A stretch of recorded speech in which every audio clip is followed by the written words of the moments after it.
په انسان کې الله تبارک وتعالی قوه شهوانیه پیدا کړې ده. د الله تبارک وتعالی یو درې قسمه مخلوقات، یو قسم مخلوقات نورانی د فرشتو دی چې الله تبارک وتعالی نه لوږه کې پیدا کړې ده، نه تنده کې سته او نه قوه شهواني کې سته. یو قسم مخلوق به الله تبارک وتعالی د اور څخه پیدا کړی دی، هغه ته د جنیاتو مخلوق وایي. په هغه کې شیاطین هم راځي. دا شیطان چې موږ بولو، دا شیطان هم قسم د هغه نوعی څخه د جنیاتو دی. نو یو دغه قسم دی، دا بیا په دې کې الله تبارک وتعالی قوه د شر هغه په دې کې ډیره غالبه ده. یو قسم هغه به انسانان دي، الله تبارک وتعالی په دې کې مختلف عادات او خویونه ایښي دي. انسان عقل لري، فکر لري، لوږه لري، تنده لري، شهوت لري. د انسان کابو کېدل الله تبارک وتعالی له خپل حکمت مطابق هغه پروژه باندې کړی دی.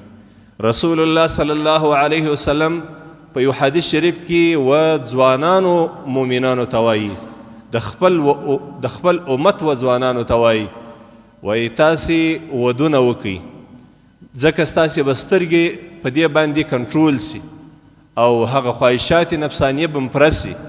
خو که په تاسو کې یو څوک د مهر د درلودلو وس نه لري، مهر نسي ادا کولی، نو هغه دې بیا روژې ونیسي. نو د روژې په نیولو باندې الله تبارک وتعالی انسان له هغه خبیث صفته چې انسان ته یو قسم شهواني و حیواني حالت ته سړی بیایي، نو هغه د روژې په نیولو باندې الله تبارک وتعالی په انسان کنټرول کړي. او الله تبارک وتعالی د امت سره د رسول الله صلی الله علیه وسلم یو بل احسان کړی دی.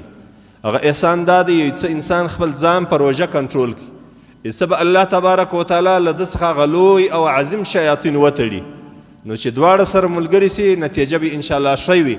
هغه به دا وي چې الله تبارک وتعالی به د انسان راضي کړي. زما ورونو، الله تبارک وتعالی موږ ته په دې آیات کریمه کې دا وښوله چې روژه یو داسې عبادت نه دی چې خالص تاسې نو اوس د رسول الله صلی الله علیه وسلم امت یې نیسي، نه در تاسې له مخکني امتو هم دغه روژه نیوله.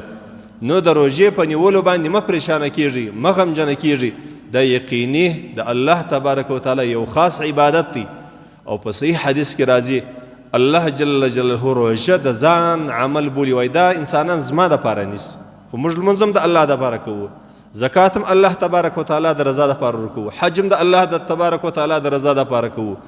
خو د دا ټولو عباداتو کې خاص الخاص د روژې نسبت الله تبارک وتعالی خپل ځان ته کړی دی چې روژه زما عبادت دی، زه به د دې اجر و انسان ته ورکوم.